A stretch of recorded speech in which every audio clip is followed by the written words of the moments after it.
Welcome back to the Create Harmony podcast. So this is a place where we like to savor life's blessings. We are all about setting an intentional rhythm and learning how to use our imagination as a way of listening to God.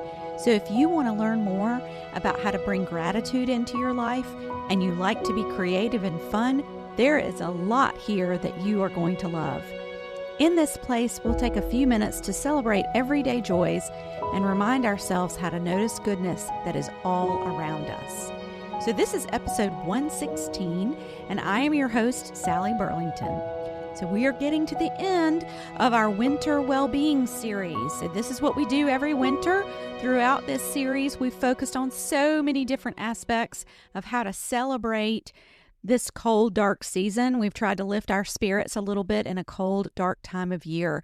We've talked about hygge. We've talked about house hushing. We covered the topic of Sabbath and Selah, and we learned how to find community in new places. So this week, we are going to focus on houseplants. And you are probably thinking, what do houseplants have to do with winter well-being? Well, at my house, they have a lot to do with it. And their benefits really can't be overlooked. Not only do they add a touch of nature to your living spaces, but they also improve your air quality and they can reduce your stress, which overall enhances your well-being. So that definitely fits into winter well-being. So let's first focus on how they purify the air. So plants absorb carbon dioxide and release oxygen, and so they can make your home healthier. Did you know that certain houseplants, like the peace lily and the snake plant, can also remove toxins from the air? So that makes your home or your office, wherever you have it, a healthier place to live. Houseplants have also been shown to reduce stress and promote a sense of calm. Studies have found that being around plants can lower your blood pressure. They can reduce anxiety and also increase your feelings of well-being. And who doesn't want more of that? Just the simple act of caring for plants, such as watering or pruning, that can be a meditative and relaxing practice. So having houseplants in your workplace also boosts your concentration and productivity. Just the presence of even a little bit of greenery can enhance your cognitive function and your creativity, and it makes it easier to focus on your work tasks and get your work done more efficiently. So that's why many offices and study areas now incorporate plants into their design. It's important, however, that you choose the correct houseplants. So some of you may have struggled to keep plants alive in the past, and you're probably resisting this idea right now. No one wants one more thing to take care of. So it's really important to choose properly. Finding the most low-maintenance option for you is the path forward here. So we already talked a little bit about the snake plant. Here, I'm going to go through a few types of plants that might be a good choice, and you can consider whether they fit you or not. So the snake plant is really hardy. It's low maintenance. This is a perfect option for beginners. They can tolerate low light. They really don't take a lot of water. So if you're really busy and you're getting started, but you want to incorporate a house plant, this is a good choice. The tall, upright leaves kind of look like snakes, and they look a little bit modern. That adds a little modern touch to your room. Another choice might be the spider plant. This is the plant that's known. It has these arching leaves, and it produces these little spider babies that hang down. This kind of plant thrives in bright light. So if you want to get a spider plant, you probably need a brighter environment. It can adapt to a range of conditions, but it also needs at least some light. One of the benefits of the spider plant is that it is an excellent air purifier. So that one, if that's a big concern for you, then try the spider plant. You might also try the Monstera. It's known as the Swiss cheese plant. It has these big, large leaves. This adds kind of a tropical vibe. It can grow pretty big, so you need to have some space for this one, but it will give you a little bit of the tropical feel. Monstera plants thrive in bright light, and they do require regular watering. So you need to be able to, if you want the mindful practice of watering and taking care of a plant, this is a good choice. Another good option is pothos. It looks really fresh and green, and it doesn't take a whole lot of care, so you might check that one out. Now, if you do not want to make the long-term commitment to a general house plant, to any of the ones we've already talked to, there are some other ways. I've got some other ideas on how you can incorporate some green things inside during the winter months. So for years, I've grown bulbs, gotten bulbs and grown them in the winter. Things like hyacinths, grape hyacinths, even little mini daffodils. These are great during this season. And there's several ways you can do this. If you planned ahead, you can buy the bulbs in the fall, put them in the very back of your refrigerator. That makes them think that they're having winter. And then when it's time to get them out and get them going, you get them out in the winter and get them growing. So the ways you can get them growing are, I've done this 2 different ways. So I'll give you 2 different ideas. You can take a container and fill it with rocks, and then put the bulb on top of the rocks, and then fill the container with water just up to the bottom of the bulb. If you go all the way a little higher, it's going to cause the bulb to rot, and that's not going to smell good, and you're not going to have a good experience. If that will not reduce your stress and your anxiety.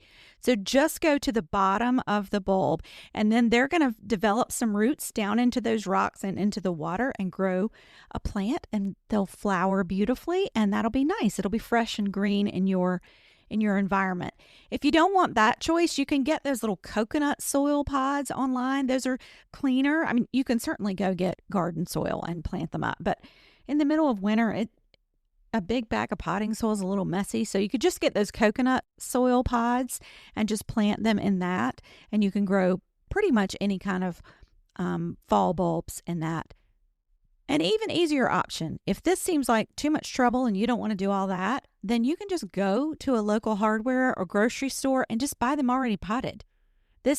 In our region, I live in North Carolina, and so in our region, that would equate to like a Home Depot, maybe a Lowe's, a Trader Joe's, Fresh Market, something like that. They're already in there and they're kind of getting ready to sprout out. You just bring them home and enjoy them, enjoy the smell, and then later you can plant them in your yard if you want to. I personally really, really love hyacinths because they smell so fabulous. So this year I also got some little tiny 4-inch pots of small daffodils and grape hyacinths, and I kind of tucked them into, we have a planter, like a built-in planter, kind of adjacent to our sunroom. So I tucked some bulbs down in there, and so then the little flowers came up within all of the other greenery, and it just gave me a little sneak peek of spring. It's been just so delightful. What a moment of joy. So you can try something like that if you want to do some bulbs. If that's not your thing, you can try growing microgreens. So we talked about this in an earlier episode. These are kind of like sprouts, but they're a little bit smaller. They're really, really healthy, and they're very easy to grow. The easiest way to do this is to get a kit. You can get it's like a little plastic tray, and it comes with a jute mat, and usually you can get the seeds with it. Sometimes you have to buy the kit separately and the seeds.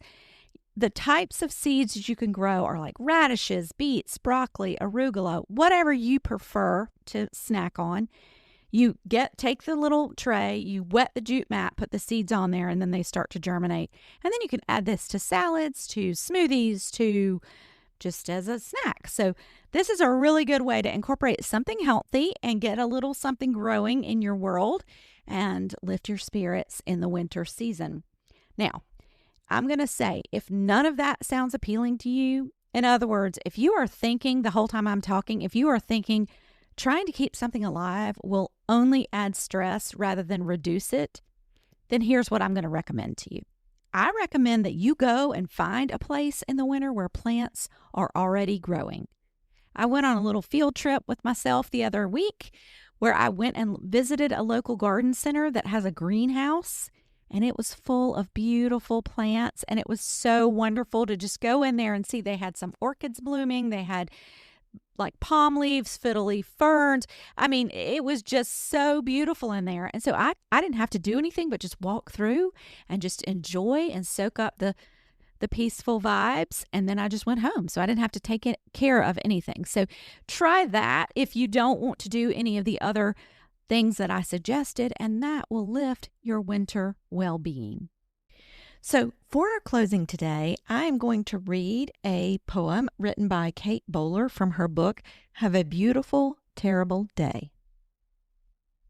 And the poem is called Noticing Beauty, and it goes like this.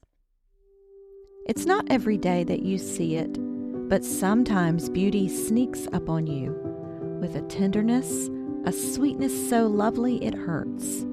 It sings to the heart and makes it glad that ever a baby laughed or a parent smiled at the hilarious solemnity of play. Beauty brings a kind of grief because its perfection rings so true, it calls out everything else that has ever fallen short. In me, in us, in everything. But that's the thing.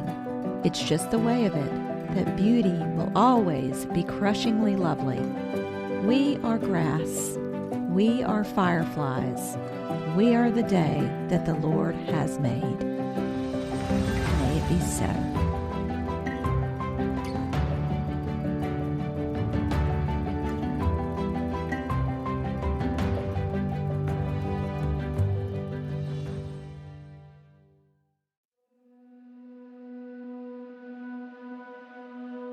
Thanks so much for joining us today as we came to the close of our Winter Wellbeing series. Hopefully you enjoyed finding some ways to lift your spirits during the darker, shorter days of winter, and hope you'll come back next week for some more discussions on joy and harmony. And until next time, peace.